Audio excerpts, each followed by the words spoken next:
পুরুষদের মধ্যে আবু বকর সিদ্দিক রাদিয়াল্লাহু তাআলা আনহু কালিমা গ্রহণ করে নেন।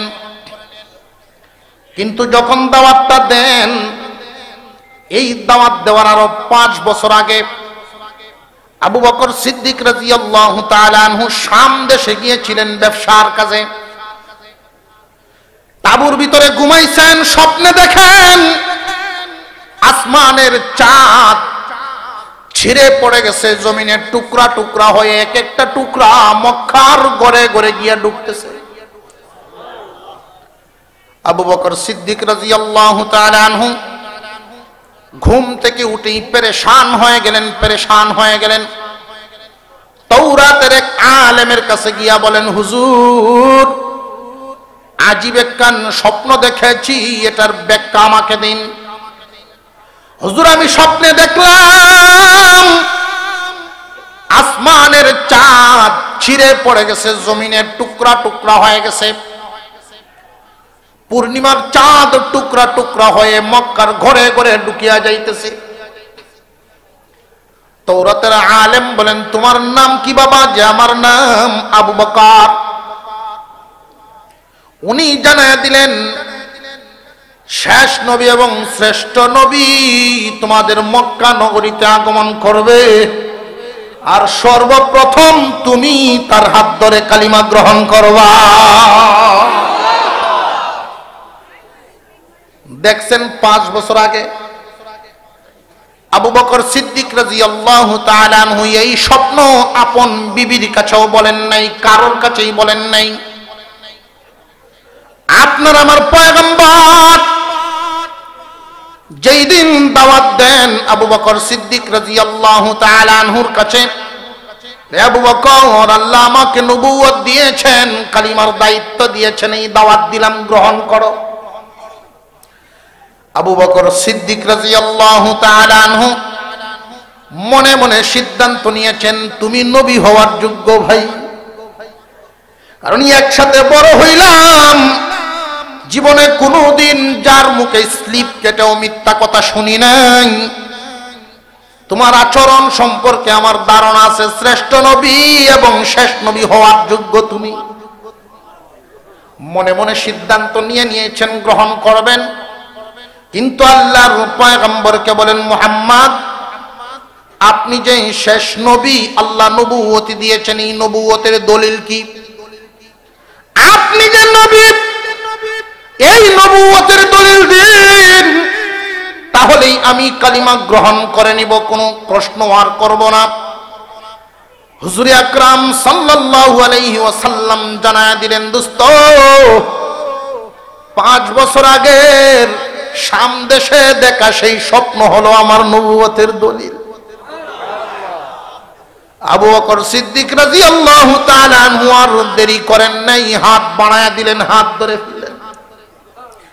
যেই স্বপ্ন আমি বলি নাই, আল্লাহ পাক জানায়া দিয়েছেন, উনি নবী ছাড়া আর কেউ না। وَإِذْ قَالَ رَبُّكَ لِلْمَلَائِكَةِ إِنِّي جَاعِلٌ فِي الْأَرْضِ خَلِيفَةً।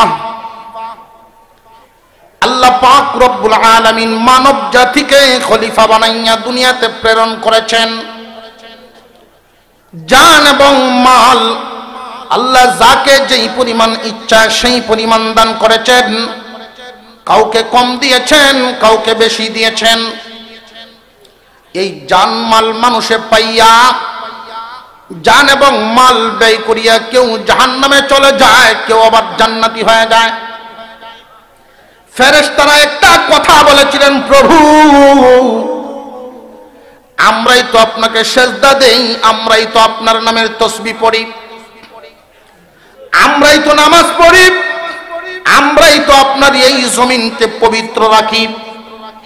আল্লাহ রাব্বুল আলামিন ওই দিন বলেছিলেন, ইন্নী আ'লামু মা লা তা'লামুন। আল্লাহ পাক রব্বুল আলামিন বুঝাইলেন, রে ফেরেশতারা, তোমরা কি বুঝাতে চাও? ফেরেশতাদের জিজ্ঞাসা করার উদ্দেশ্য ছিল, প্রভু, এই আদম জাতিকে যে আপনি বানাইলেন আমাদের চাইতে ক্ষমতা বেশি দিয়া, আদম জাতিকে আপনি বানাইলেন আমাদের চাইতে জ্ঞান বেশি দিয়া, ফেরেশতাদের চাইতে মানুষের জ্ঞান অনেক বেশি। মুফাসসিরিনে কেরাম বলেন ফেরেশতাদের চাইতে মানুষের জ্ঞান কি পরিমাণ বেশি। আল্লাহ পাক রব্বুল আলামিন যেই ফেরেশতাকে আগুনের দায়িত্ব দিয়েছেন ওই ফেরেশতা পানি সম্পর্কে কোনো জ্ঞান রাখে না। যেই ফেরেশতাকে আল্লাহ পাক রব্বুল আলামিন বাতাসের দায়িত্ব দিয়েছেন ওই ফেরেশতা মাটির সম্পর্কে কোনো জ্ঞান রাখে না। অর্থাৎ ফেরেশতাদের জ্ঞানটা হলো সীমাবদ্ধ, আর আদমের জ্ঞান হলো ব্যাপক।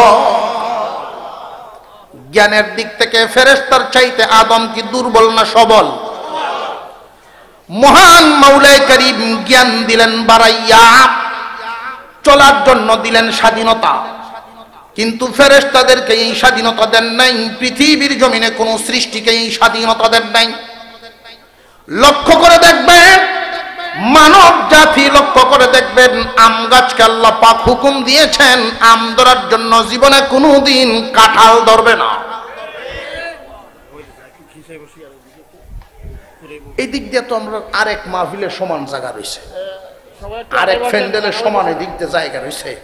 আমরা একটু যদি হিম্মত করি, একটু হিম্মত, কোরআন হাদিসের মজলিসে নিজে জায়গা ছেড়ে দিয়ে আরেক বাইরে বসার সুযোগ করে দিলে, আরেক বাইরে জায়গা করার সুযোগ করে দিলে আল্লাহ তাআলা আমাদের পরকাল প্রশস্ত করে দিবেন।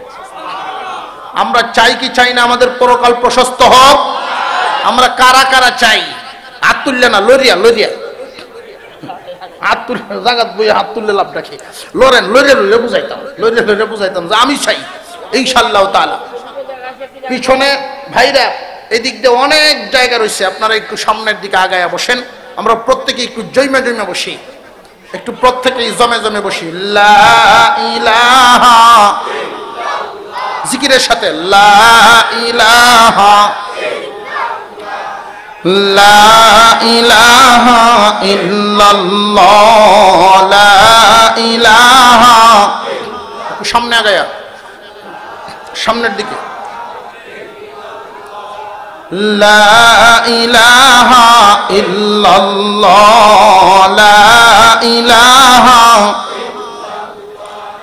হাসবি রাব্বি জাল্লাল্লাহ, মা ফি কলবি গায়রুল্লাহ, লা ইলাহা। অনেক ভাইরা গেটে দাঁড়ায় আছেন, মাঝখান দিয়ে যে রাস্তা আছে আপনারা চলে আসেন এদিক দিয়ে, অনেক জায়গা এদিক দিয়ে মিনিমাম 150-200 মানুষ বসতে পারবেন। এদিকে চলে আসেন আপনারা, এদিক দিয়ে সাইডে দিয়ে আপনারা একটু রাস্তা করে দেন, সাইডে দিয়ে ওই কিনার দিয়ে একটু রাস্তা করে দেন যাতে সব ভাইয়েরা এই সাইডে দিয়ে আসতে পারে সবাই। আর যদি আপনার মনে এরকম ইচ্ছা থাকে যে না আমি হুজুর সামনে যাইতে রাজি না, কারণ কোন সময় চলে যায় ঠিক নেই, তাহলে তো আপনি গেটই থাকবেন, কিছু করার নেই। জোরে কর। আপনার যদি নিয়ত এরকম থাকে যে আমি আগে বাপ বুঝতাম আসি, বাপ বুঝার যদি থাকেন তাহলে তো এখানেই থাকবেন। আর যদি মনে করেন যে না কোরআন হাদিস মজলিস বরকতের মজলিস, ওলামায়ে কেরামের মজলিস, এই মাঠটার, এই মাঠ বরকতের মাঠ, বলবো আল্লামা হুসাইন আহমদ মাদানী রহমাতুল্লাহি আলাইহি এক জায়গায় সফর করতে গেছে। এক বাড়িওয়ালার বাড়িতে গিয়ে উঠলেন, বাড়িওয়ালায় আসরের নামাজের ওযু করাইবেন, পানি দিছেন, একটা জল চৌকি দিছেন, বসার জন্য চৌকি দিছেন। চৌকিটা খুব কালো, কুচকুচে কালো কাঠের, খুব মজবুত, অনেক পুরাতন। চৌকির মধ্যে বসে উনি ওযু করলেন। আল্লামা হুসাইন আহমদ মাদানী রহমাতুল্লাহি আলাইহি ওযু করে জিজ্ঞাসা করতেছেন বাড়িওয়ালাকে, ভাই আপনার বাড়িতে কোন আল্লাহওয়ালা গণের আনাগুনা আছে? ভাই চৌকিতে বসছেন, কোন আল্লাহওয়ালা বসছেন, এরকম কি কোনো সময় হয়েছে? বাড়িওয়ালায় বলতেছে, হুজুর আমার আব্বা আল্লামা রশিদ আহমদ গঙ্গোহীর মুরিদ ছিলেন। রশিদ আহমদ গঙ্গোহী রহমতুল্লাহ আলাইহি এই এলাকায় সফরে আসলে আমাদের বাড়ির মেহমান হতেন, আর এই চৌকিতে বসে উনি ওযু করতেন। হুসাইন আহমদ মাদানী রহমতুল্লাহ আলাইহি বলেন, এই জন্যই আমি এই চৌকির থেকে আল্লাহ আল্লাহ জিকিরের আওয়াজ পাইতেছি। আল্লাহর ওলিগণ কোন জায়গায় বসলে, আল্লাহ ওয়ালাগণ বসলে এটার একটা আসর হয়ে যায়। এই মাহফিল ৮১তম মাহফিল। কত বুজুর্গানে দিন এই মাঠে আসছে, কত আল্লাহ ওয়ালাগণ আসছে। আল্লাহু আকবার বলেন। বরকতের জায়গা। কোন আলোচনা যদি আপনার মন মতো নাও হয়, তবু এখানে বসে থাকলে বরকত থেকে খালি নয়, বরকতে ভরপুর পাবেন। আপনারা মনোযোগের সাথে জমে মনটাকে জমায় এখানে বসেন। আলেমুল আমাদের মজমা জান্নাতের বাগান, জিনার হাতে গড়া আল্লাহর ওলি মানুষ। আল্লাহ পাক ওনাকে জান্নাতের উঁচা মাকাম দান করুন, বলুন আমিন। বাগান সাজায় গেছে, এই বাগান টিকায় রাখা পুরা এলাকাবাসীর দায়িত্ব, জিম্মাদারি। যার যার তৌফিক অনুযায়ী, যার যার সাধ্য অনুযায়ী, যার যার অবস্থান থেকে মনের ভালোবাসা দেখাবেন ইনশাআল্লাহ। কুরআনুল কারীমের একখানা আয়াত আপনাদের সামনে আমি তিলাওয়াত করেছি, খুব ছোট একখানা আয়াত। কারণ আমার পরে যিনি আলোচনা করবেন আপনাদের সুপরিচিত ব্যক্তি, ফেনীর কৃতি সন্তান, বৃহত্তর ফেনীর কৃতি সন্তান উনি, সারা বাংলার পরিচিত মুখ, আলেমুল আমাদের অত্যন্ত মহব্বতের মানুষ। ব্যক্তিগতভাবে আমিও ওনারে অনেক মহব্বত করি, আমাকে উনি আদর করেন। আল্লামা ফরিদ উদ্দিন আল মুবারক দামাত বারকাতুহুমুল আলিয়া, আল্লাহ পাক ওনাকে নেক হায়াত দান করুন, বলুন আমিন। সুস্থতা দান করুন, বলুন আমিন। এই জন্য আমি খুব ছোট করে একটা আয়াত তিলাওয়াত করেছি। এই আয়াতের মধ্যে আল্লাহ পাক বলেন, মানুষের মধ্যে কিছু মানুষ আছে, সব মানুষ না, কিছু মানুষ। মানুষের মধ্যে কিছু মানুষ আছে যারা আল্লাহর সন্তুষ্টির জন্য সব বিলায় দিতে রাজি।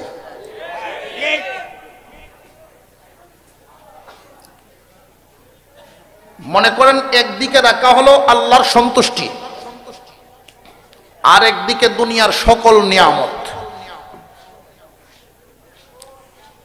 আল্লাহর সন্তুষ্টির দাম কত, এই কথাটা যিনি বুঝতে পারছেন, উনি এই দুনিয়ার সকল নাজ নিয়ামত বাদ দিয়া আল্লাহর সন্তুষ্টিটাকেই ধরবে। সবাই না, কিছু মানুষ, ছোট্ট একটা দল, কিছু মানুষ আল্লাহর সন্তুষ্টির জন্য সব ত্যাগ দিতে রাজি, তবু আল্লাহর সন্তুষ্টিটাকেই ধরে রাখবে। আল্লাহ পাক বলেন, দোস্ত জানায়া দেন এই দলটার জন্য আল্লাহ দরদি হইয়া যাও। মুসলমান ইমানদার ভাইরা আমার,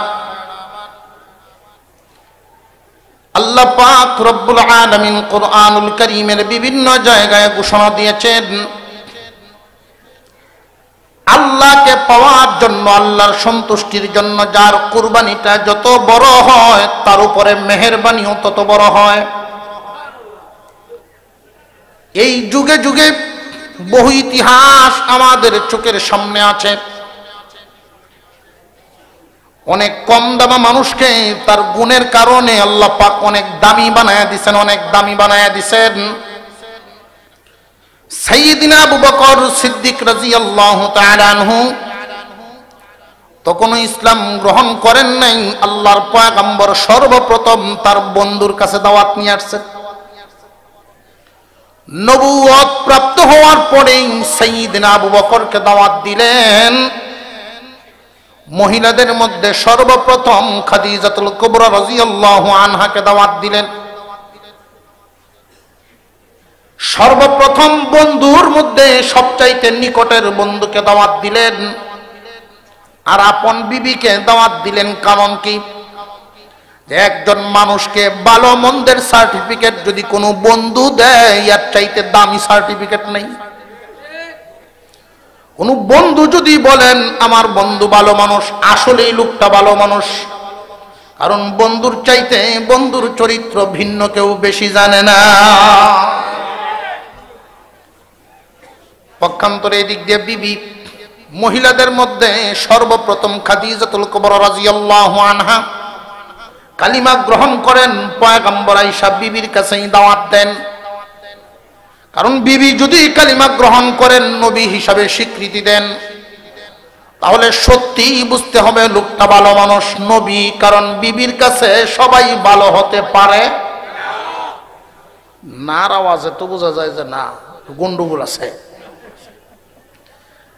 আপনি যত বড় পীরই হন, বিবির কাছে কিন্তু এত বড় পীর না। আপনি মন্ত্রী থাকলে মন্ত্রণালয়ে আছেন, বিবির দরবারে না। জোরে কর। ফিরের বাড়ির মুরিদ গেছে ফির সাবরে খুঁজিয়া, গিয়া ডাকতেছেন ফির সাহ হুজুর বাড়ির, কোনো আওয়াজ নাই।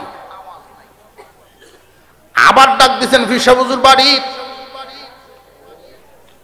দ্বিতীয়বার উত্তর দিছেন বাড়িত নাই। তোমরাও বেড়েন জগত আর ফির ফাইলে না, এমন এক বন্ড গাছে মুড়িদ হয় মানুষ।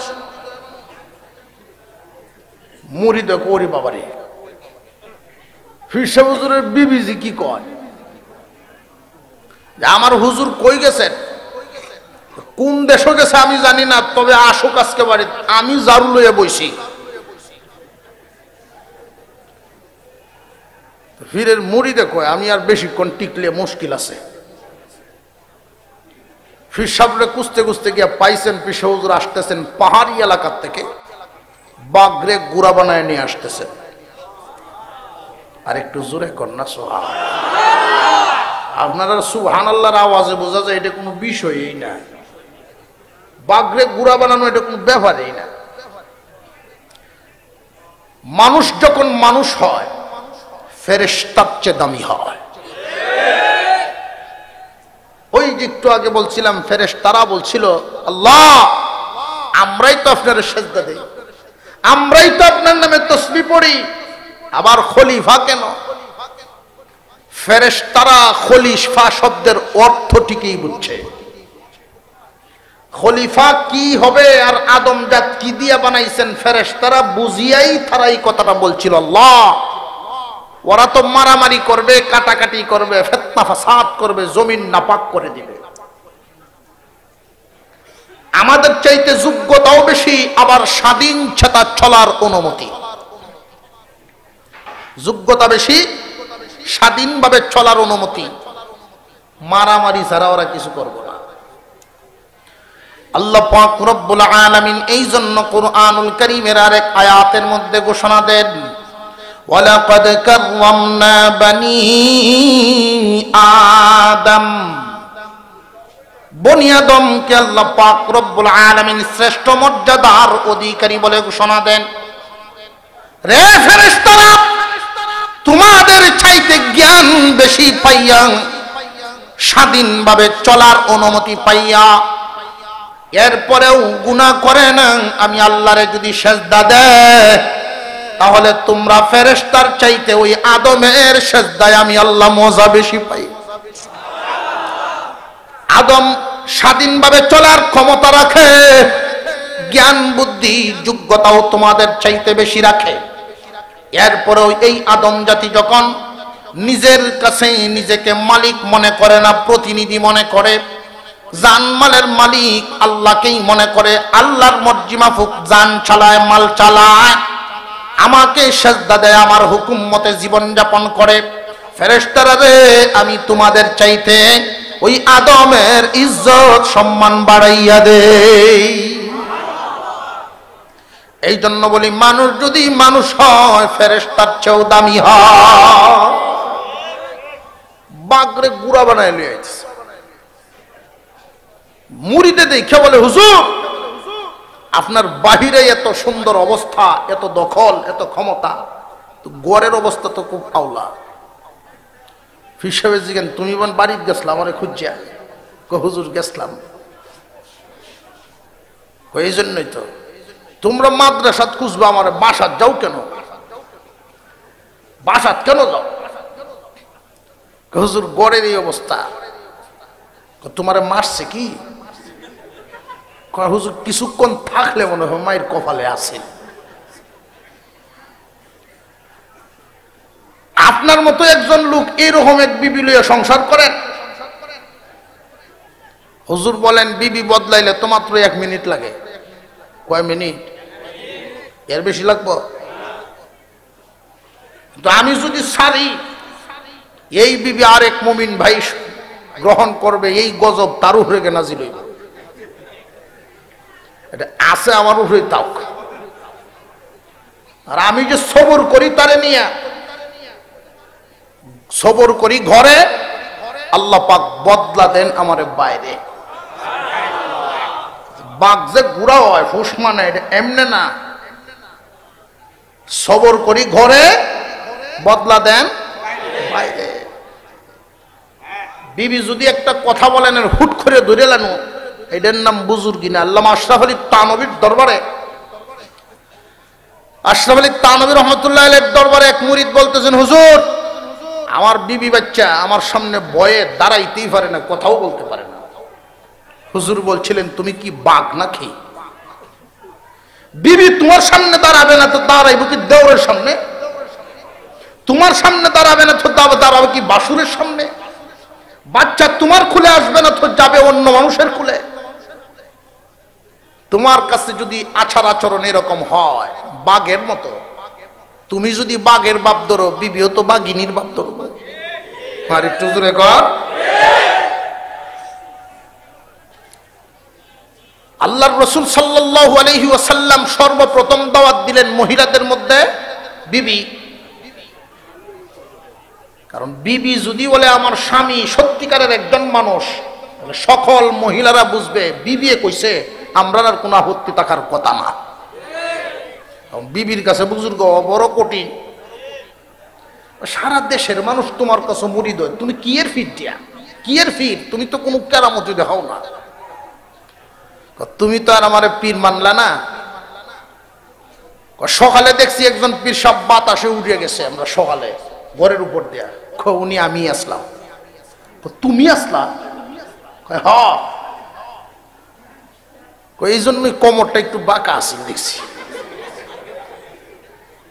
বিবির কাছে এত সহজে সার্টিফিকেট পাওয়া যায় না।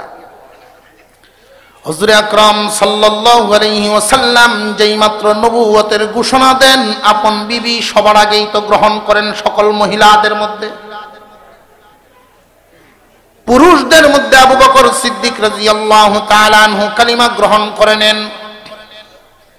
কিন্তু যখন দাওয়াতটা দেন, এই দাওয়াত দেওয়ার আরো 5 বছর আগে আবু বকর সিদ্দিক রাদিয়াল্লাহু তাআলা আনহু শাম দেশে গিয়েছিলেন ব্যবসার কাজে। তাঁবুর ভিতরে ঘুমাইছেন, স্বপ্নে দেখেন আসমানের চাঁদ ছিঁড়ে পড়ে গেছে, জমিনের টুকরা টুকরা হয়ে এক একটা টুকরা মক্কার ঘরে ঘরে গিয়ে ঢুকতেছে। আবু বকর সিদ্দিক রাদিয়াল্লাহু তাআলা আনহু ঘুম থেকে উঠেই পেরেশান হয়ে গেলেন, পেরেশান হয়ে গেলেন। তাওরাতের এক আলেমের কাছে গিয়া বলেন, হুজুর আজীব একখান স্বপ্ন দেখেছি, এটার ব্যাখ্যা আমাকে দিন। হুজুর আমি স্বপ্নে দেখলাম আসমানের চাঁদ ছিঁড়ে পড়ে গেছে, জমিনের টুকরা টুকরা হয়ে গেছে, পূর্ণিমার চাঁদ টুকরা টুকরা হয়ে মক্কার ঘরে ঘরে ঢুকিয়া যাইতেছে। তাওরাতের আলেম বলেন, তোমার নাম কি বাবা? যে আমার নাম আবু বকর। উনি জানায় দিলেন শেষ নবী এবং শ্রেষ্ঠ নবী তোমাদের মক্কা নগরীতে আগমন করবে, আর সর্বপ্রথম তুমি তার হাত ধরে কালিমা গ্রহণ করবা। দেখছেন 5 বছর আগে আবু বকর সিদ্দিক রাদিয়াল্লাহু তাআলা আনহু এই স্বপ্ন আপন বিবির কাছেও বলেন নাই, কারোর কাছেই বলেন নাই। আপনার আমার পয়গম্বর যেই দিন দাওয়াত দেন আবু বকর সিদ্দিক রাদিয়াল্লাহু তাআলা আনহুর কাছে, আবু বকর, আল্লাহ আমাকে নবুয়ত দিয়েছেন, কালিমার দায়িত্ব দিয়েছেন, এই দাওয়াত দিলাম, গ্রহণ করো। আবু বকর সিদ্দিক রাদিয়াল্লাহু তাআলা আনহু মনে মনে সিদ্ধান্ত নিয়েছেন, তুমি নবী হওয়ার যোগ্য ভাই, কারণ একসাথে বড় হইলাম, জীবনে কোনোদিন যার মুখে স্লিপ কেটেও মিথ্যা কথা শুনি নাই। তোমার আচরণ সম্পর্কে আমার ধারণা আছে, শ্রেষ্ঠ নবী এবং শেষ নবী হওয়ার যোগ্য তুমি। মনে মনে সিদ্ধান্ত নিয়েছেন গ্রহণ করবেন। কিন্তু আল্লাহর পয়গম্বরকে বলেন, মুহাম্মদ, আপনি যে শেষ নবী, আল্লাহ নবুয়তি দিয়েছেন, এই নবুয়তের দলিল কি? আপনি যে নবী, এই নবুয়তের দলিল দিন, তাহলেই আমি কালিমা গ্রহণ করে নিব, কোনো প্রশ্ন আর করব না। হুজুর আকরাম সাল্লাল্লাহু আলাইহি ওয়াসাল্লাম জানায়া দিলেন, দোস্ত, 5 বছর আগের শাম দেশে দেখা সেই স্বপ্ন হলো আমার নবুয়তের দলিল। আবু বকর সিদ্দিক রাদিয়াল্লাহু তাআলা আনহু আর দেরি করেন নাই, হাত বাড়ায়া দিলেন, হাত ধরে ফেললেন। যেই স্বপ্ন আমি বলি নাই, আল্লাহ পাক জানায় দিয়েছেন, উনি নবী ছাড়া আর কেউ না। মুসলমান ইমানদার ভাইরা আমার, হুজুর আকরাম সাল্লাল্লাহু আলাইহি ওয়াসাল্লামের হাত ধরে আবু বকর সিদ্দিক রাদিয়াল্লাহু তাআলা আনহু কালিমা গ্রহণ করেছেন। তিনি মক্কা নগরীর বাজারের বিরাট বড় একজন ব্যবসায়ী ছিলেন। এই ফুলগাজী বাজারের সবাই কি সমান ব্যবসায়ী না? তারতম্য আছে, বেশ কম আছে। স্বনামধন্য 2-4-5 জন মহাজন থাকেন সারা বড় বড় বাজারে। আবু বকর সিদ্দিক রাদিয়াল্লাহু তাআলা আনহু মক্কা নগরীর বিরাট বড় একজন ব্যবসায়ী ছিলেন। তিনি শুধু লোকাল ব্যবসায়ী নন, আন্তর্জাতিক মানের একজন ব্যবসায়ী। ইনপুট করতেন মালামাল বিদেশ থেকে, বিভিন্ন শহর থেকে। আবু বকর সিদ্দিক রাদিয়াল্লাহু আনহু যেই দিন কালিমা গ্রহণ করেন, ওই দিন থেকেই উনার সময়টাকে ভাগ করলেন। অর্ধেক দেন দোকানে, অর্ধেক দেন দাওয়াতে। সাথী দোকানদার ছিল উনার। সাথের দোকানদারেরা ডাক দিয়া বলে, আবু বকর, মুহাম্মাদের সাথী হয়ে গেছে, তুমি ক্ষতিগ্রস্ত হইবা। মুহাম্মদুর রাসূলুল্লাহর সাথী হইছ, ক্ষতিগ্রস্ত হইবা। আল্লাহ পাক রব্বুল আলামিন এই জগতে বহু রকমের মানুষ বানাইছেন, বহু রুচির মানুষ বানাইছেন। সবাই কিন্তু সমান বুঝে না। এই জন্য মুরব্বীদের জবানের কিছু কথা আছে, যে যেই জিনিস বুঝে ওইটাই তো সে কুজে, যে যে জিনিস চিনে দাম দিয়া হইলেও কিনে। আবু বকর সিদ্দিক রাদিয়াল্লাহু তাআলা আনহু কালিমার দাওয়াতের কাজ শুরু করে দিলেন। অর্ধেক সময় ব্যবসায় দেন, অর্ধেক তিনি দাওয়াতে দেন। কিছুদিন পরে এই সময় তিনি আরো বাড়ানো শুরু করলেন। উনি কি ব্যবসায় না দাওয়াত? আল্লাহ পাক রব্বুল আলামিন কতটুকুন বুঝ উনাকে দান করেছিলেন, কি পরিমাণ চিনা উনি চিনছিলেন। সময় যত যায়, দিন যত যায়, এক এক দিন সময় যায় 5 মিনিট করে দিনের জন্য বাড়ায়া দেন। এইভাবে দৈনিক বাড়াইতে বাড়াইতে এক সময় এমন একটা পর্যায়ে এসে গেল, ব্যবসার সময় নাই, ব্যবসার জন্য সময় নাই, সব দাওয়াতের জন্য। দোকানটা উনি বিক্রি করে দিলেন। এই দোকানের যেই বিক্রির পয়সাটা ছিল, এই পয়সাটা একসাথে নিয়ে টাকাটা রওনা দিয়েছেন। রাস্তায় দেখা যায় হযরত বেলালের উপর নির্যাতন। এত নির্যাতন আমরা তো ইমান পাইছি, ফ্রি ইমান খুব সহজে পায়া লাইলাম। মুমিনের ঘরে জন্ম নিয়েছি তো ইমানদার হয়ে গেছি। এই ইমান হাসিল করতে কোনোদিন কোনো পাথরের টুকরা পর্যন্ত গায়ে পড়ে নাই। ইমান হাসিল করতে গিয়ে কোনোদিন কোনো কিছুই হারাইতে হয় নাই। এই জন্য ইমানের কদরও আমরা বুঝি না। বর্ডার সাইটগুলোতে সারা বাংলাদেশের এই নিউজ হলো, বর্ডার সাইটগুলোতে দেখা যায় দুনিয়ার সামান্য কিছু টাকা পয়সার লোভে ধর্মান্তরিত হইয়া খ্রিস্টান এবং ইহুদিদের কাতারে নাম লেখায়া দেয়। মুসলমান ইমানের কত দাম, ইমানের কত দাম! কিয়ামতের দিন আল্লাহ পাক রব্বুল আলামিন জান্নাত যে দিবেন, জান্নাতের টিকিট কোনো আমলের বিনিময়ে দিবেন না, দিবেন তো ইমানের বিনিময়ে। আমলের বিনিময়ে নয়, জান্নাত দিবেন ইমানের বিনিময়ে। ইমানের টিকিট দাও, তারপরে জান্নাতের টিকিট লও। কিয়ামতের কঠিন ময়দানে মুসলমান মুমিনের আমল নামা ওজন হবে 2 বার, আর কাফিরদের আমল নামা ওজন হবে 1 বার। সর্বপ্রথম হাসরবাসী কাফের হোক মুমিন হোক সব যখন একসাথে থাকবে তখন মিজান দাঁড় করানো হবে। ওই মিজানের মধ্যে সবার আমল নামা উঠানো হবে। প্রথম হিসাব হবে ইমানের, কার ইমান আছে কার ইমান নাই, কার ইমান আছে কার ইমান নাই। যাদের ইমান আছে মহান আল্লাহর পক্ষ থেকে এদের জন্য সুসংবাদ, ডান হাতে আমল নামা দাও। ডান হাতে যখন আমল নামা দেওয়া হবে, আর যাদের ইমান নাই এদের ব্যাপারে ঘোষণা করা হবে বাম হাতে আমল নামা দিয়া চিরস্থায়ী জাহান্নামী বলিয়া ঘোষণা দাও। ইমানের কত দাম! ইমানদার হওয়ার কারণে চিরস্থায়ী জাহান্নামী হয় নাই। একজন মানুষ সারা জিন্দেগি ভর যদি গুনার মধ্যে ডুবিয়া থাকে, শুধু ইমানটুকু নিয়ে যদি দুনিয়ার জমিন ছাড়তে পারে, ওই মানুষটাও চিরস্থায়ী জাহান্নামী হইবে না। আল্লাহ পাক রব্বুল আলামিন ইমানের বদৌলতে কোনো না কোনো সময় ওই ইমানদারকে আল্লাহ জাহান্নাম থেকে পবিত্র করিয়া 10টা দুনিয়ার সমান একটা জান্নাতের মালিক বানাইবে।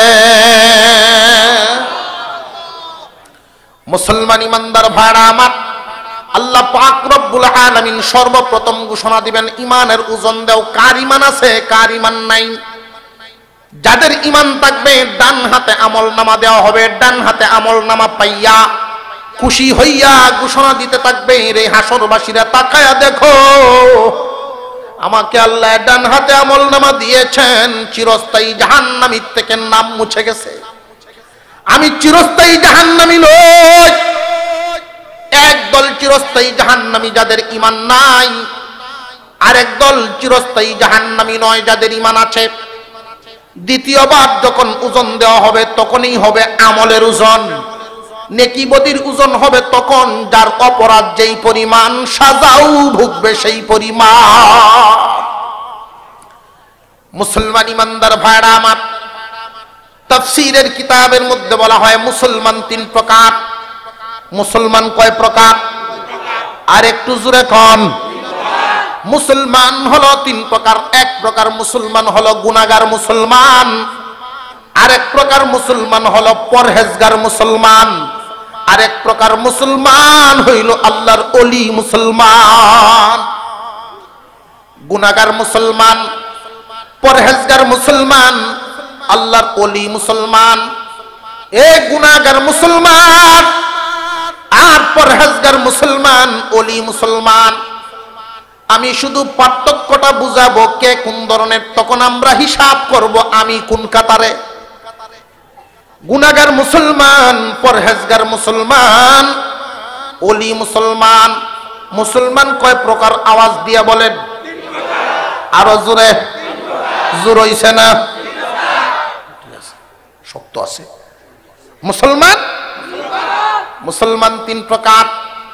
এই 3 প্রকার মুসলমানের মরার হালত হইব 3 প্রকার।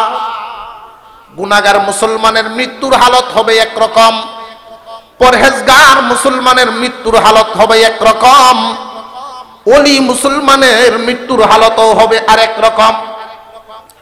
কাফিরদের মরার সময় আল্লাহর পক্ষ থেকে কোনো সুসংবাদ নাই, এদেরকে দুঃসংবাদ দিয়ে দুনিয়ার থেকে বিদায় করা হবে।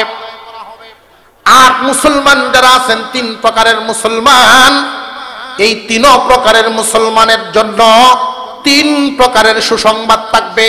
গুনাহগারের জন্য এক প্রকারের সুসংবাদ, পরহেজগারের জন্য আরেক প্রকারের সুসংবাদ, ওলি মুসলমানের জন্য আরেক প্রকারের সুসংবাদ। আমরা আগে ছিনিয়ে নেই গুনাহগার মুসলমান কারা, পরহেজগার মুসলমান কারা, ওলি মুসলমান কারা। গুনাহগার মুসলমান আল্লাহর উপরে ঈমান আছে ঠিকই, যেই যেই কথার উপরে বিশ্বাস করলে ঈমান হয়।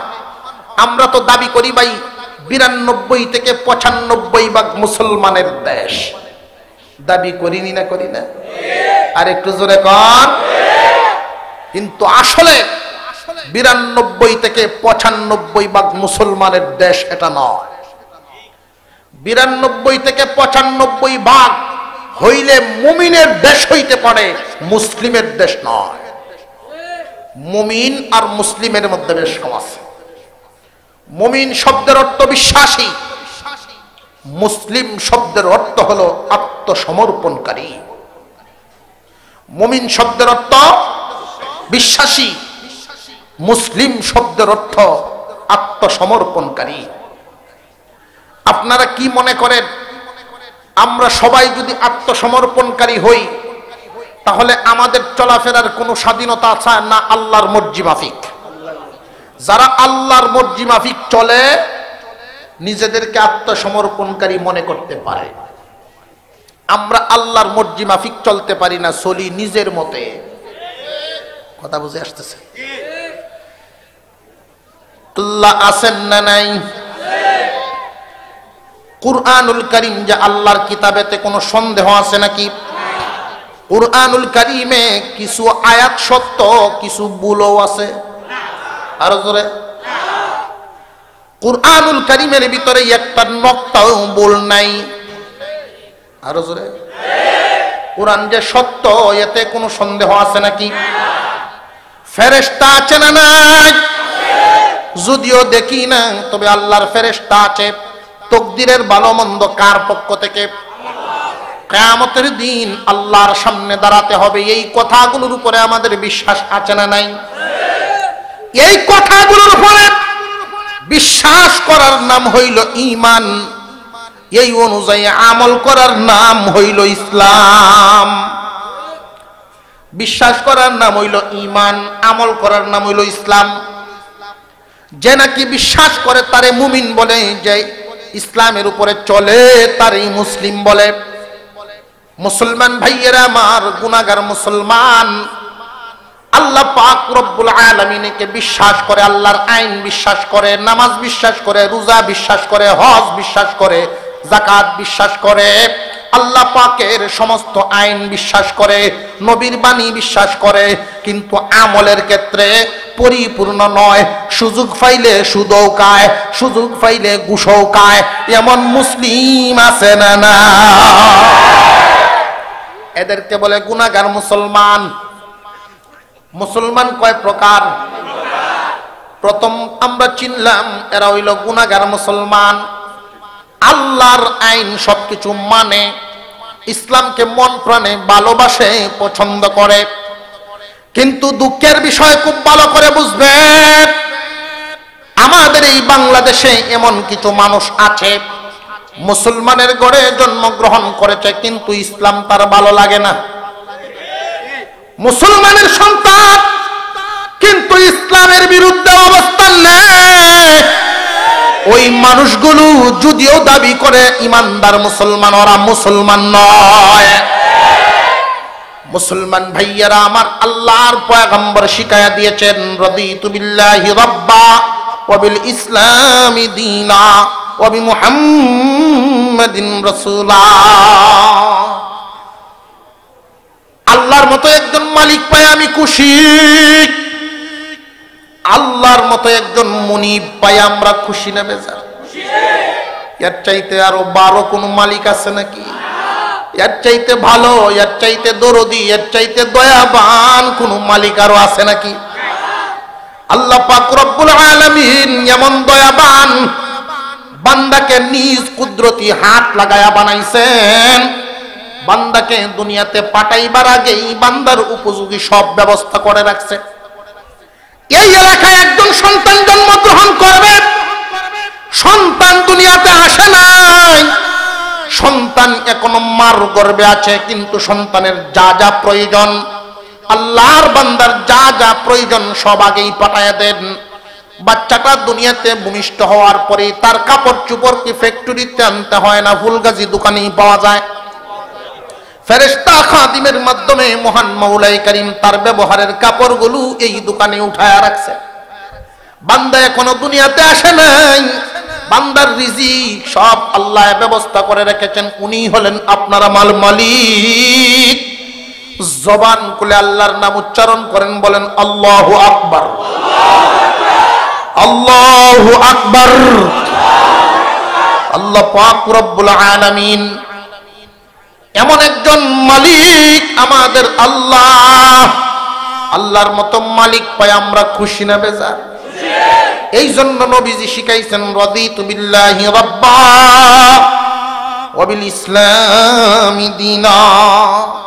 ইসলামের মতো একটা দিন পাই আমি বড় খুশি, ইসলামের মতো ধর্ম পাই আমি খুশি।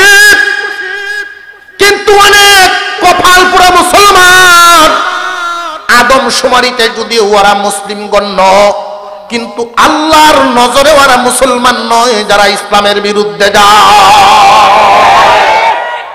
ইসলাম পালন করে না এক ব্যাপার, কিন্তু মনে প্রাণে বিশ্বাস করে কিন্তু পালন করে না। এই মানুষটা কাফির নয়, এই মানুষটা কাফির নয়, সে ফাসিক। ইসলাম বিশ্বাস করে, ইসলামকে ভালোবাসে, মোহাব্বত করে, কিন্তু পালন করে না, নামাজ ছুটে যায়, রোজা ছুটে যায়, এই মানুষটা কাফির নয়, ওই মানুষটা ফাসিক। কিন্তু জানিয়ে রাখবেন যে এই মানুষটা ইসলামের বিধিবিধান নিয়ে কটূক্তি করে, আল্লাহর পয়গম্বরের সুন্নাত নিয়ে কটূক্তি করে, আলেম উলামা নিয়ে কটূক্তি করে, ইসলামের বিরুদ্ধে অবস্থান নেয়। রাষ্ট্রীয় ধর্ম ইসলাম থাকলে গায়ে চুলকানি উঠে। জানবেন আদম শুমারিতে এই দলের মানুষগুলো, এই সমস্ত মানুষগুলো আদম শুমারিতে যদিও মুসলমান গণ্য, কিন্তু আল্লাহর নজরে ওরা মুসলমান নয়। মুসলমান ইমানদার ভাইরা আমার, জানিয়ে রাখবেন, জানিয়ে রাখবেন, আদা মাদা মুসলমানের চাইতে খারাপ বেঈমান বালা। কথা বুঝে আসতেছে? কারণ মুনাফিকের শাস্তি কাফিরের চেয়েও জঘন্য। মুনাফিকের শাস্তি কিন্তু কাফিরের চেয়েও জঘন্য। কাফিরদেরকে আমরা চিহ্নিত করতে পারি ওরা কাফের, কিন্তু আমাদের সমাজের মধ্যে মিশেই আমাদের সাথে চলে, আমাদের সাথে আত্মীয় স্বজন সূত্রের ভিতরে অনেক মানুষ থাকবে, নিজের স্বার্থের কারণে ইসলামের গলায় ছুরি লাগায়া দেয়। এই মানুষগুলোর ভিতরে কি পরিমাণ ঈমান আছে আপনারাই অনুমান করে নেন। মুসলমান ইমানদার ভাইরা আমার, ইসলামকে মহব্বত করে, ইসলামকে ভালোবাসে, মনে প্রাণে বিশ্বাস করে, কিন্তু পরিপূর্ণতার সাথে আমল করে না। হালালকে হালাল জানিয়ে, হারামকে হারাম জানিয়ে জীবন যাপন করে না। সুবিধা যখন হয় তখন নামাজ পড়ে, অসুবিধায় হইলেই নামাজ পড়ে না। এমন মুসলমান জমিনে আছে না? না। সংখ্যায় কি কম না বেশি? আরো জোরে। লজিং থাকি ছোটবেলায় প্রাইমারি হিমসখানায় পড়ি, রাত্রে গভীর 10টা 10:30 বাজে, তো শোনা যাক কাদ কামাতি সালা ইকামত। একবার, দুইবার, তিনবার, 4বার শোনা গেছে। 4বার কি ইকামত লাগে? বাইরে গেছে, দেখলাম যে সাহায্য নামাজ পড়তেছে। চাচা মিয়া নামাজ পড়েন? কহ আমরা কোথায় কাদ কামত, এত ইকামত কিতা? হাইয়া আলাস সালাহ, হাইয়া আলাস সালাহ, এত ইকামত তুমি শুনে লাইছ? এই যে ফজর ফরে বাইরে ইসলাম, কাজের সাপ, কাজের লুকরারে বন্ধ রাইকা যদি আমি বাড়িতে আসি, আইলো বইয়া ক্ষেতের আইলে বসে শুধু বিড়ি খায়। কাজের সাফের কারণে নমাজ, সারা দিনের হাইয়া আলাস সালাহ সব এক কান করে গেছে। সুবিধা হইল নামাজ আছে, অসুবিধা হইলে নাই। এই জন্য কাফের না, তাই বলে কি কাফের না, ওরা ফাসিক, কাফের না, ওরা গুনাহগার মুসলমান। কিন্তু যদি আপনি বলেন যে নামাজ পড়বা, আসো নামাজটা পড়ি, যদি কটূক্তি করে আপনাকে নিয়ে যে নামাজ লাগে না, লাগে না বলতে দেরি, কাফের হইতে দেরি নাই। জানিয়া রাখবেন, দাড়ি টুপি নিয়ে যদি কেউ কটূক্তি করে, আলেম উলামা নিয়ে কটূক্তি করলে ভাই নামাজ কালামের নেকি নষ্ট হয়ে যায়। মুসলমান ইমানদার ভাইয়ারা আমার, গুনাহগার মুসলমান মনে প্রাণে বিশ্বাস করে কিন্তু আমলে ঘাটতি আছে, এরা গুনাহগার মুসলমান মোটামুটি চিনা যাইছে, চিনা গেছে। 2 নাম্বার পরহেজগার মুসলমান। পরহেজগার মুসলমান হইল তারা সারা জিন্দিগি বর হালালকে হালাল জানিয়া, হারামকে হারাম জানিয়া জীবন যাপন করিয়াছে। জীবনে কোনোদিন ইচ্ছাকৃতভাবে একটা টাকাও হারাম লাইনে উপার্জন করে না, না খায়া থাকবে তবু হারাম পথে চলে না। আল্লাহ পাক নিষেধ করেছেন এমন লাইনে কদম বাড়াবে না। প্রয়োজনে না খায়া থাকবে, কষ্ট করবে, টিন শেডের মধ্যে ঘুমাইবে, বিল্ডিং এর স্বপ্ন দেখবে না, মাটির ফ্লোরের মধ্যে ঘুমাইবে, পাকার চিন্তা করবে না। ওই মানুষগুলো হালাল উপার্জন করিয়া খানা খাইবে, অল্পে মুঠা বাথে মুঠা কাপড়ে জীবন যাপন করবে, জীবনে কোনোদিন হারাম পথে উপার্জন করবে না, কারণ আল্লাহ নারাজ হয়। জীবনে কোনোদিন আল্লাহর আদেশ করা বিধিবিধান সে ছাড়বে না। নামাজ যত কষ্টই হোক না কেন, শীত কনকনে শীত, এরপরে উঠে ফজর পড়বে, এই রকম আল্লাহর বিধিবিধান মতে জীবন যাপন করে। আল্লাহর হুকুমগুলো যতই কষ্ট হোক মন রে মানাইয়া হুকুমগুলো পালন করে। আল্লাহ নিষেধ করেছেন ওইগুলোর থেকে নিজেকে বাঁচায়া রাখে। সারা জীবন ভর ওইভাবে জীবন যাপন যদি করে, কখনো শয়তানের দুকায় পরে যদি অন্যায় হইয়া যায়, এমন কান্নাকাটি করে, এমন ভাবে তওবা করে, আল্লাহকে খুশি না করিয়া নিজে খুশি হয় না। পরহেজগার মুসলমান, গুনাহগার মুসলমান আর পরহেজগার মুসলমান কি এক না বেশ কম আছে? আর একটু জোরে কর। হালাতি মাসে 1 কোটি টাকা কামানো না জায়েজ না জায়েজ? আরো জোরে, জোর হইছে না? আরো জোরে।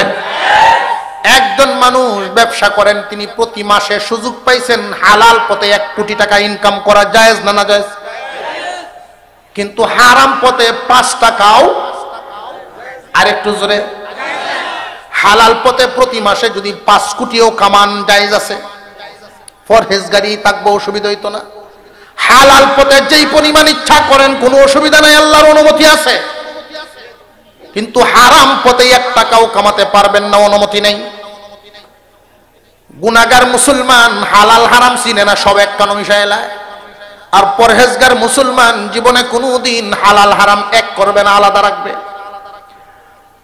আর ওলি মুসলমান, ওলি মুসলমানের সংখ্যা খুব কম, হাতে গোনা কিছু মানুষ আছে। ওলি মুসলমানের যে সমস্ত বৈশিষ্ট্য বর্ণনা করা আছে, ওলি মুসলমানের যে সমস্ত বৈশিষ্ট্যগুলো কিতাবাতিতে বর্ণনা করা হয়, এর মধ্যে একটা বৈশিষ্ট্য আমি আপনাদের সামনে তুলে ধরি। হব্বে দুনিয়া, দুনিয়ার লোভ লালসা। দুনিয়া উপার্জন করার সুযোগ আছে, এরপরেও হালাল পথেও দুনিয়া কামানোর লোভ লালসা না। হালাল পথে দুনিয়া কামানো না জায়েজ না জায়েজ? কিন্তু ওলি মুসলমান যারা, তারার সুযোগ থাকলেও দুনিয়ার দিকে মন দেয় না, দুনিয়ার দিকে লাথি মারে। হালাল পথে উপার্জন করা যায়, কিন্তু ওলি মুসলমান, এই ওলি মুসলমানগণ হালাল পথেও দুনিয়ার লোভ লালসা করে না। এই শুধুমাত্র দুনিয়ার জীবন কোন রকম চলে গেলেই হইল। আমি একজন ওলির কথা আপনাদেরকে শোনায়া দেই। আমার নিজের দেখা দেওবন্দের বড় একজন আলেম ছিলেন। উনাকে এলাকার মানুষ শুধু ফুল মিয়া হাফিজ সাহেব বলে ডাকতো। কিন্তু আমিও মনে করতাম উনি শুধু হাফিজ মনে হয়, কিন্তু না, উনি দেওবন্দের বড় এক আলেম। যখনই উনার ভালো লাগতো মাঝে মাঝে বুখারীর দর্শে ঢুকে যাইতেন, শাইখুল হাদিসগণ উঠে উনারা জায়গা দিয়ে দিতেন। এত বড় মানের এক আলেম, আল্লাহ পাক উনাকে একটা ক্ষমতা দিয়েছিলেন। উনি বড় মাপের একজন হাকিম ছিলেন। এই পৃথিবীর জমিনে যত গাছ গাছালি আছে, কোন গাছের পাতা কোনটার সাথে মিলাইলে কি ঔষধ হয় এটা উনি জানতেন।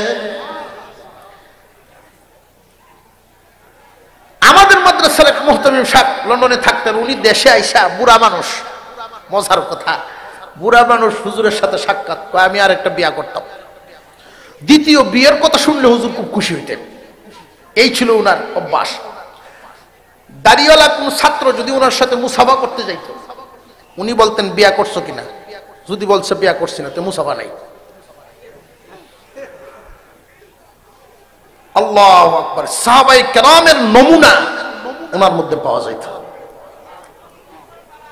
হামদর্দ কোম্পানির লোকেরা আসছে ওনার কাছে, বলছে হুজুর আপনি শুধু বইলা দিবেন কোন পাতাটা কোনটার সাথে মিলাইতাম।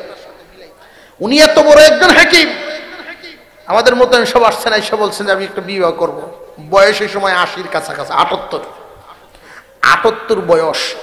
যদি কই বিয়া করবো, হাসতো না লইয়া মানুষ। অনেক মুরব্বীরা হাসতেছে দেখা যায়।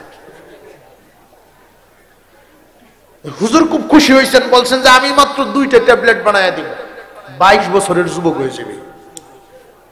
কেমন পাগল এই লোকের জন্য মানুষ এবার বুঝে। এই সাধারণ একটু বললাম, সব সাইটের চিকিৎসা উনি এইভাবে করতে পারতেন। পাথর হইছে, ঔষধ খাওয়াই দিছে, পাথর গইলে পানি হয়ে বেরিয়ে গেছে। কিন্তু মুশকিল হইল উনার কাছে সিরিয়াল পাওয়া বড় কঠিন।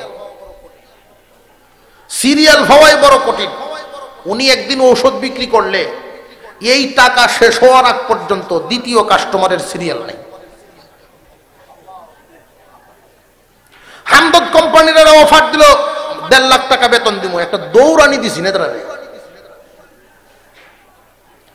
হালাল পথে উনি কি কোটিপতি হইতে পারতেন না? পারতেন না।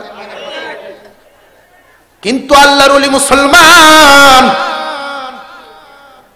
উনার পাঞ্জাবিটা পরতেন মাঝে মাঝে, সাদা কাপড়ের পাঞ্জাবি, সাদা কাপড়ের জুব্বাটা উনি পরতেন, মাঝে মাঝে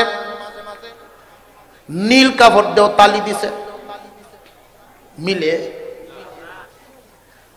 সাদা জুব্বার মধ্যে নীল কাপড় দিয়ে তালি, কেমন ডগ দেখা যাইব? এই চিন্তা তো উনার নাই। কে কেমন দেখলো, কে কি বললো, এই চিন্তা নাই। সাহাবায়ে কেরামের নমুনা জীবন যাপন করে গেছেন। বৃষ্টি যদি আসছে, বাহিরে পড়ার আগে উনার গড়ে বৃষ্টি। আল্লাহর ওলি মুসলমান, দুনিয়ার কোন লোভ লালসা উনাদের থাকে না। উনারে যদি কেউ প্রশংসা করে উনার মন ফুলে না, কেউ যদি উনাকে নিয়ে নিন্দা করে উনার মন ব্যথিত হয় না। ওলি মুসলমানের লক্ষণ। সংখ্যায় কি সচরাচর পাওয়া যায় না খুব কম? গুনাহগার মুসলমান চিনছেন তো? পরহেজগার মুসলমান চিনছেন তো? ওলি মুসলমান চিনছেন তো? 3 প্রকার মুসলমানের মরণ হবে, 3 প্রকার। মরার সময় 3 প্রকারের সুসংবাদ 3 দলের জন্য থাকবে। মুসলমান ইমানদার ভাইয়ারা আমার, আল্লাহ পাক রব্বুল আলামিন ফেরেশতা পাঠায় দিবেন। ফেরেশতা আজরাইল আলাইহিস সালাম যখন আসবেন জান কবজ করার জন্য, লোকটা যদি জান্নাতি হয় তাহলে তার সাথে জান্নাতি 500 ফেরেশতা আসবে। আর লোকটা যদি জাহান্নামী হয়, ওই লোকটার জান কবজ করার সময় আজরাইল আলাইহিস সালামের সাথে জাহান্নামী 500 ফেরেশতা আসবে। আল্লাহর পয়গম্বর বলেন, ওই গুনাহগার মুসলমানদেরকে এক ধরনের সুসংবাদ দেওয়া হবে। যদিও জান কবজ করার সময় কষ্ট দেওয়া হবে, কিন্তু একটা সুসংবাদ এদেরকে শোনায় নেওয়া হবে। রে গুনাহগার মুসলমান, তোমার জন্য একটা সুসংবাদ, চিরস্থায়ী জাহান্নামী হইবা না। তুমি আল্লাহর উপরে বিশ্বাস রাখার কারণে, ঈমান থাকার কারণে তুমি চিরস্থায়ী জাহান্নামী হইবা না। তবে জানিয়া রাখো, জাহান্নামের আগুন না ভুগিয়া তুমি জান্নাত পাইতা না। জাহান্নামের আগুন ভুগবা কি পরিমাণ? তোমার অপরাধ যেই পরিমাণ, সাজাও ভুগবা সেই পরিমাণ। তবে চিরস্থায়ী জাহান্নামী হইবা না। এটা গুনাহগার মুসলমানের জন্য এক ধরনের সুসংবাদ। 2 নম্বরে পরহেজগার মুসলমান, এই পরহেজগার মুসলমানের জান কবজ করার সময় আজরাইল আলাইহিস সালামের সাথে জান্নাতি 500 ফেরেশতা আসবে। ওই 500 ফেরেশতা এসে যখন জান কবজ করতে আসবেন, তখন উনাকেও একটা সুসংবাদ শোনানো হবে, উনাকে সুসংবাদটা শোনানো হবে। ওগো পরহেজগার মুসলমান, আল্লাহর পক্ষ থেকে সুসংবাদ গ্রহণ করেন। আল্লাহ পাক রব্বুল আলামিন জানায়া দিয়েছেন, ওগো পরহেজগার মুসলমান, এই দুনিয়ার জমিনে পরহেজগারির উপরে চলতে গিয়ে অনেক কষ্টের শিকার হয়েছে, অনেক বিপদের সম্মুখীন হয়েছেন, অনেক অভাব অনটনের ভিতর দিয়ে জীবন যাপন করিয়াছেন। তবু জীবনে কোনোদিন আল্লাহ নারাজি কাজ করেন নাই, হারাম উপার্জন করেন নাই। আপনার সমবয়সীরা ডানে বামে অনেকেই বিলাসবহুল জীবন যাপন করে, কিন্তু আপনি কোনোদিন এই লোভ লালসা করেন নাই। পরহেজগারির জীবন যাপন করার জন্য আল্লাহর পক্ষ থেকে সুসংবাদ, জাহান্নামের আগুন না ছুঁয়াই সরাসরি আপনি জান্নাত নসিব পাইবেন। আপনার জান্নাত নসিব হইব, সরাসরি জান্নাতের সুসংবাদ দেওয়া হবে পরহেজগার মুসলমানকে। 3 নম্বরে ওলি মুসলমান, আল্লাহর ওলি মুসলমানকে আল্লাহ পাক রব্বুল আলামিন জান্নাতের সুসংবাদ দিলেই ওলি মুসলমান খুশি হইবেন না? সুবহানাল্লাহ। আর একটু জোরে কোন সুবহানাল্লাহ। ওলি মুসলমানকে জান্নাতের সুসংবাদ দেওয়া হবে না, কারণ ওলি মুসলমান আরো উঁচা মাকামের, জান্নাত জাহান্নামের চিন্তা ভাবনাই তারা করে না। আল্লাহর ওলি যারা হয়ে যান, আল্লামা মামুনুল হক সাহেবের আব্বা আল্লামা আজিজুল হক রহমতুল্লাহি আলাইহি 1 মিনিটের একটা ভিডিও আপনারা অনেকেই দেখছেন কিনা দেখছেন না, ওনার সাকরাতের সময়ের খুব আজীব লাগলো আল্লাহওয়ালাগণের অবস্থা। জিজ্ঞাসা করা হয়েছে মাদ্রাসার কথা মনে নাই, ছেলে মেয়ে কয়জন মনে নাই, কেউরে চিনে না, কেউরে চিনে না। যে আপনার ছেলে, আদরের ছেলে মামুন, মামুনকে কি মামুন চিনে না, কিন্তু একটা শব্দ ভুলে নাই, আল্লাহ আল্লাহ আল্লাহ আল্লাহ। আল্লাহ নামটা কিন্তু উনি ভুলেন নাই, আল্লাহ শব্দ ভুলেন নাই। আল্লাহর ওলিগণ হাজী ইমদাদুল্লাহ মুহাজির মক্কি রহমতুল্লাহি আলাইহি দোয়া করতেন, আল্লাহ তুমি আমারে কেন বানাইছো জানি না, তুমি কোন কাজে লাগাইবো আল্লাহ তুমি জানো। যদি গো জাহান্নামে দিয়া দাও, তবে আমি ইমদাদুল্লাহর দরখাস্ত হলো ওইখান থেকে যেন তোমারে দেখা যায়। আল্লাহ আমি তোমারে চাই, জান্নাত চাই না, তোমারে চাই। সুবহানাল্লাহ। এই জন্য আবার কাল হতে কিনে আবার আপনারা শুরু করে দিন যে আমরা জান্নাত চাই না, তোমারে চাই।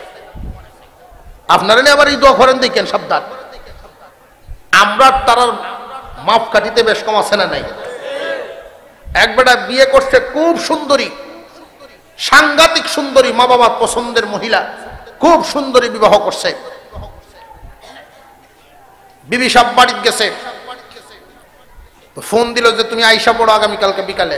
কয় না, তুমি যদি না আসো আমি যাব না। এই বিবি না দেখে তার ভালো লাগে না। বলতেছেন দেখো, আমি যদি একদিনের জন্য চলে আসি শ্বশুর বাড়িতে, দোকানটা বন্ধ থাকবে, 2000 টাকা লস হবে। যে তুমি যদি 2000-এর চিন্তা করো, আমি আসি 1 মাস।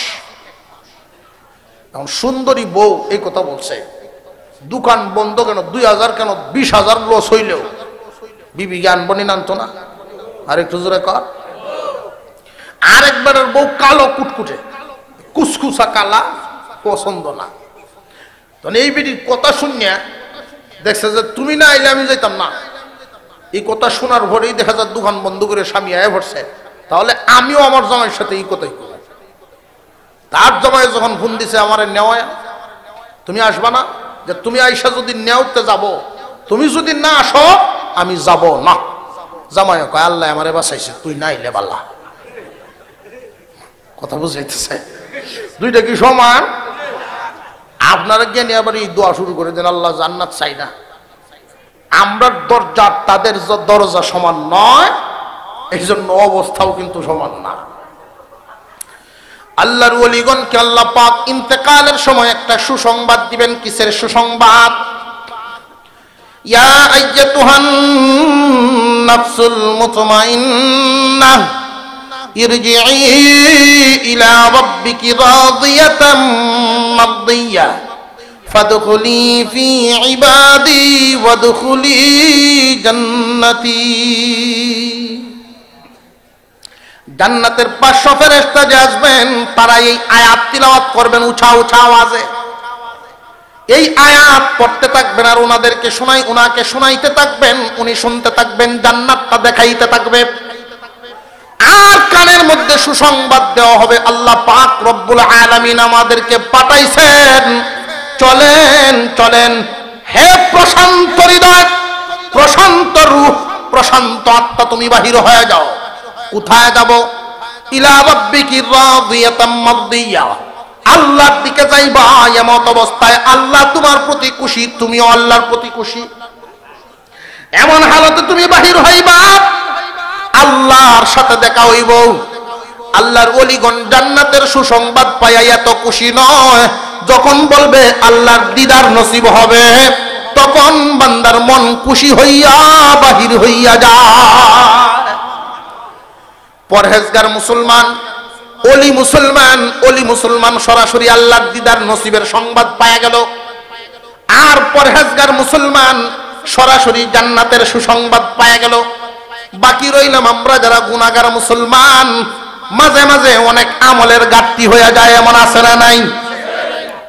গুনাহগার মুসলমান কিয়ামতের কঠিন ময়দানে এমন কিছু মানুষ হাসরের মাঠে 100 বছর, 20 বছর, 30 বছর, 40 বছর, 1000, 2000, 1 লাখ, 2 লাখ, এমনকি কোটি বছরের সাজা যখন মঞ্জুর হয়ে যাবে, সাজার রায় হয়ে গেছে, এরপরে এই জমিনের কিছু কিছু কাজের উসিলায় মহান মাওলায়ে কারীম এদেরকে মাফ করে দিবেন। এই বাংলাদেশে খুব লক্ষ্য করে দেখেন, এই বাংলাদেশে একটা পদের অধিকারী আছেন, যিনি নাকি মার্ডার মামলার আসামিকেও ফাঁসির রায়, ফাঁসির সাজাপ্রাপ্ত আসামিকেও ইচ্ছা করলে মাফ করতে পারেন। আছে না নাই? ঠিক তেমনি ভাবে কিয়ামতের দিন আপনার আমার পয়গম্বর ঘোষণা দিয়েছেন, ইয়াশফাউ ইয়াউমাল কিয়ামাতি সালাসা, আল আম্বিয়া সুম্মাল উলামা সুম্মাশ শুহাদা। 3 দল মানুষ হাসরের মাঠে সুপারিশ করতে পারবেন, যাদের সুপারিশ মঞ্জুর হবে। 1 নম্বরে নবীগণ, 2 নম্বরে আলেমগণ, 3 নম্বরে শহীদগণ। নবীগণের দরজায় তালা লেগে গেছে, নবীগণ আর দুনিয়াতে আসবেন না, ওয়ারাসাতুল আম্বিয়া থাকবে, আর শহীদদের সাথে সম্পর্ক করার সুযোগ নাই। একজন মানুষ শাহাদাত বরণ করে দুনিয়ার থেকে বিদায় হয়ে যায়। একটা জামাত দুনিয়ার জমিনে আছে, আলেম ওলামার জামাত। এই আলেম ওলামার জামাত যেই দিন মুসিবত তোমাদের সামনে দাঁড়াবে, ভাই ভাইকে চিনবে না, মা তার সন্তানকে চিনবে না, স্ত্রী তার স্বামীকে পরিচয় দিবে না। এমন এক মুসিবতের দিনেই, মহা সংকটপূর্ণ মুহূর্তে আলেম ওলামা উম্মতে মুহাম্মাদি ছাড়বে না।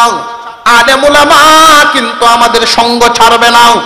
আলেমদের সাথে সুসম্পর্ক থাকলে পরে, আলেম ওলামাদের কাজের মধ্যে আমাদের অংশগ্রহণ থাকলে পরে, কিয়ামতের দিন, ওই দিন আল্লাহ পাক রব্বুল আলামিনের দরবারে আলেমগণ সুপারিশ করবেন। আরেক কান কথা আপনাদের সামনে বলি, কিয়ামতের কঠিন ময়দানে আল্লাহ পাক রব্বুল আলামিন ডাক দিবেন, আরে লৌহে মাহফুজ, আমার কালাম কই? তোমার কাছে না আমার কালাম ছিল? আল্লাহর কালাম কোথায় ছিল? আরো জোরে আওয়াজ দিয়ে কোন কোথায়? কালাম কোথায়? লৌহে মাহফুজ জবাব দিবে, আমার কাছে তো ছিল, এই কালাম তো আপনার হাবিবের কাছে গেছে। জিবরাইল আমিন জানায় দিবেন, প্রভু হে আমি এই কালাম এই না তোমার হাবিবের কাছে পৌঁছায়া দিছি। আল্লাহ পাক রব্বুল আলামিন জিজ্ঞাসা করবেন, হাবিব আমার কালাম কোথায়? কালাম কোথায়? কালামের হেফাজত কি পরিমাণ করা হয়েছে? আপনার আমার পয়গম্বর ওই দিন জবাব দিবেন, প্রভু আপনার কালাম যদিও আমি পাইয়াছিলাম, আমি হেফাজত করিয়াছি, সাথে আনি নাই, আমার উম্মতের জিম্মাদারিতে রেখে আসছি, আমার উম্মতের কাছে রেখে আসছি আল্লাহর কালাম। আল্লাহ পাক রব্বুল আলামিন এই উম্মতকে ডাক দিতে চাইবেন জিজ্ঞাসা করার জন্য। আপনার আমার পয়গম্বর সিজদায় পড়ে যাবেন, প্রভু আমার উম্মত তো সবাই সমানভাবে আপনার কালামের হেফাজত করতে পারে নাই, আপনার কালামকে হেফাজত যেইভাবে করার কথা আমার উম্মত হয়তো সবাই সমানভাবে পারবে না, পারে নাই। এই জন্য আমি দরখাস্ত করি, প্রভু আমার উম্মতকে জিজ্ঞাসা না করে আপনার কালামকেই জিজ্ঞাসা করেন। আল্লাহ পাক রব্বুল আলামিন ওই দিন আল্লাহর কালামকে জিজ্ঞাসা করবেন, উম্মতে মুহাম্মাদি আমার হাবিবের উম্মত তোমার কি পরিমাণ হেফাজত করছে, কি পরিমাণ হেফাজত করছে? ওই দিন আল্লাহর কালাম জবাব দিবে। হাদিস শরীফে আসিয়াছে, আল্লাহর কালাম যেই যেই জবাব দিবেন, আল্লাহর কালাম যেই কথাগুলো বলবে, এমনকি কুরআনুল কারীম আল্লাহর সাথে এক ধরনের ঝগড়া শুরু করে দিবেন, ঝগড়া শুরু করে দিবেন। বলেন আল্লাহু আকবার। আল্লাহর কালাম বলবে, আল্লাহ আমাকে হেফাজত করার জন্য তোমার জমিনের একদল বান্দা নিজের বাপ দাদার রেখে যাওয়া জমিন আমার হেফাজতের ঘরের জন্য দান করে দিছিল। নিজের জমা জমি করে নাই, বাড়ি ঘর বানাই নাই, আমার হেফাজতের কাজের জন্যই জায়গা দিয়ে দিছিল। প্রভু একদল মানুষ নিজের উপার্জিত সম্পদ দিয়া, নিজের পরিশ্রম, বিবি বাচ্চা রেখে দেশের বাড়ি ছাড়িয়া বিদেশের বাড়িতে থাকতো, নিজের উপার্জনের ঘাম জড়ানো পয়সা, সারাদিন ডিউটি করে চাকরির পয়সা, ওইখান থেকে জীবন ধারণের জন্য যা ইনকাম করতো এখান থেকে সামান্য বাঁচাইয়া আমার হেফাজতের কাজের জন্য এই মাদ্রাসাওয়ালা আলেমদের হাতে জিম্মাদারি দিত। আল্লাহ তোমার বান্দাদের একদল মানুষ আমাকে পড়িয়া পড়িয়া আমারে বুঝিয়া বুঝিয়া হেফাজত করছে আলেম সমাজ, আর একদল মানুষ আমারে মুখস্থ করিয়া হেফাজত করছে। তাম পৃথিবীর থেকে যদি কোরআন বিরোধীরা কোরআন মুচিয়া দিবার চায় সম্ভব? আর একটু জোরে কোন এদের দ্বারা কি সম্ভব? আল্লাহর কালাম কোটি কোটি সিনার ভিতরে আল্লাহ পাক হেফাজত করে দিয়েছে। এই যে দুধের বাচ্চাটাকে কোরআন হেফাজত করার জন্য নিজের মার সাথে ঘুম পাড়ায় নেই, যে শিশু নিজের মার সাথে ঘুমাইবার কথা এই টাইমে ঘুম পাড়ায় নাই, পাঠায় দিছে মাদ্রাসায়। আর বাবা গাঠিটা মাথায় নিয়ে, বিডিং পত্র মাথায় নিয়ে বাচ্চাটারে আঙুলে দড়িয়ে দড়িয়ে মাদ্রাসায় ভর্তি করে দিয়েছে। বাবারে তাকো, মাটির মানুষ দিয়া গেলাম, কোরআন জিনুকের মতো ভিতরে স্থাপন করে সোনার মানুষ হয়ে বাইরিবা। মাদ্রাসায় ভর্তি করে দিছে কোরআন হেফাজতকারী বানাইবার জন্য। দেখবেন ফ্লোরের মধ্যে শিশুরা ঘুমায় যায়। অনেক শিশু এমন আছেন মাদ্রাসার হুজুররা জানেন, অনেক শিশু এমন আছেন বিছানায় পেশাব করে দেয়, বিছানায় পেশাব করে দেয়, হুজুরগণ নিজেই পেশাব সাফ করে।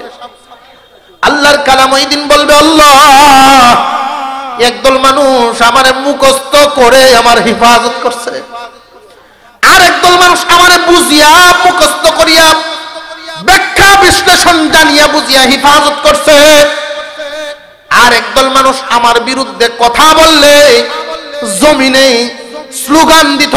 কোরআন বিরোধী কোনো আওয়াজ আসলে আলেম সমাজ যখন ডাক দেন তখন রাস্তাঘাটে কোরআন হেফাজতের স্লোগান দিয়ে তারা হেফাজতের কাজ করছে। একদল মানুষ নিজেদের সম্পদ, নিজেদের উপার্জিত টাকা পয়সা দিয়ে সহযোগিতা করছে, আমার হেফাজতের কাজ করছে। আর একদল মানুষ লজিং রেখা, নিজের কোনো রক্তের সম্পর্ক না, নিজের কোনো আত্মীয় না, এরপরেও এদের খানাপিনার দায়িত্ব জিম্মাদারি গ্রহণ করছে। আল্লাহ একটাই কারণ, এই কোরআনের সম্পর্কের কারণে, এই কোরআনের সম্পর্কের কারণেই আমার সাথেই, আমি কালামের কারণে ওরা এখানে জড়িত হইতো, সম্পর্ক রাখতো। নিজের সব আল্লাহ সব কুরবানি দিয়া দিছে আমার হেফাজতের জন্য। যারা হাত বাড়ায় দিত, প্রভু গো এইভাবে তোমার উম্মত আমার হেফাজত, তোমার বান্দারা আমার হেফাজত করছে, হাবিবের উম্মত আমার হেফাজত করছে, আমি কালাম তোমার কাছে আমি দরখাস্ত করতেছি, যে কোনো ভাবে একদল মানুষ কোরআন পড়ায়া হেফাজত করছে, একদল মানুষ কোরআন পড়িয়া কোরআন হেফাজত করছে, আর একদল মানুষ পড়ানোর ব্যবস্থা করিয়া দিয়ে হেফাজত করছে, আর একদল মানুষ জমিনে কোরআনকে মহব্বত করিয়া হেফাজত করছে। আল্লাহ তোমার কাছে দরখাস্ত করি, আমার হেফাজতকারী যে সমস্ত মানুষ, এদের কাউকে তুমি জাহান্নামে দিবা না। আল্লাহ পাক জানায় দিবেন ওরা তো অনেক গুনাহগার মুসলমান। এই যে অনেক গুনাহগার মুসলমান 100 বছর 1000 বছর সাজা হয়ে গেছে, আল্লাহর কালামের সাথে সম্পৃক্ত থাকতে রাজি আছেন? আল্লাহর কালামের সাথে সম্পর্ক রাখতে রাজি আছেন? ওই দিন কপাল খুলবে, ওই দিন বুঝবেন কালামের সম্পর্কের কি দাম। আল্লাহর কালাম ওই দিন বলবে, আল্লাহ তোমার ওলিগণ সরাসরি জান্নাত পাইছে, তোমার দিদারের সংবাদ পাইছে, আর পরহেজগার মুসলমানেরা সরাসরি তো জান্নাতি হয়ে গেল। আল্লাহ এই যে গুনাহগার মুসলমান, যদিও এদের অনেক আমলের কমতি আছে, কিন্তু আমি কালামের হেফাজত করার কারণে আমি আজকে সুপারিশে দাঁড়ায় গেছি। আল্লাহ আমি এদের পক্ষে সুপারিশ করতেছি, এদেরকে মাফ করে দাও। আল্লাহর সাথে আল্লাহর কালামের তর্কাতর্কি শুরু হয়ে যাবে। বলেন আল্লাহু আকবার, আরো জোরে বলেন আল্লাহু আকবার। আল্লাহর কালামের তর্কাতর্কি শুরু হয়ে যাবে, আল্লাহ মাফ করে দাও, মাফ করে দাও, মাফ করে দাও। আল্লাহ বলবেন ওরা নামাজ পড়ে নাই, অনেকেই রোজাও রাখে নাই, সুদ ঘুষ নেয়, অন্যায় অনেক কাজ করছে। আল্লাহ পাক রব্বুল আলামিনের দরবারে এই কোরআনের খাদেমদের জন্য আল্লাহর কালাম ওই দিন সুপারিশ করবে, আল্লাহ মাফ করবানি, মাফ করবানি। আল্লাহ যদি এদেরকে মাফ না করো, আমি যে তোমার কালাম এটা অস্বীকার করো, দেখি আমি যে তোমার কালাম এটা অস্বীকার করো। আল্লাহ পাক বলবেন অস্বীকার তো করা যাবে না, তুমি আমার কালাম তাহলে মঞ্জুর করো। মহান আল্লাহ ওই দিন জানায় দিবেন, রে গুনাহগারের দল, আমি তোদেরকে কত নিয়ামত দিছিলাম, এর পরেও তোরা পরিপূর্ণভাবে আমার হুকুম মানুষ নাই, কিন্তু একটা গুণ তোদের মধ্যে ছিল, আমার কালামের মহব্বত তোদের দিলের ভিতরে ছিল। এই মহব্বত থাকার কারণে সুপারিশ মঞ্জুর করে তোদেরকে মাফ করিয়া দিলাম। আল্লাহর কালামের সুপারিশ পাইতে রাজি আছেন? আল্লাহ পাক এই সুপারিশ আমাদের নসিব করে দেন। আমরা কারা কারা চাই? আল্লাহু আকবার, আর জোরে বলেন আল্লাহু আকবার। হাত নামান। আল্লাহ পাক রব্বুল আলামিন কিয়ামতের কঠিন ময়দানে, বিশাল ময়দানে আল্লাহর কালামের সুপারিশে কিছু সংখ্যক মানুষকে ওই দিন মাফের ঘোষণা দিবেন আল্লাহর কালামের সুপারিশের বদৌলতে। আল্লাহর কালামের সুপারিশ পাইতে চান এমন একজন হিম্মতওয়ালা মানুষ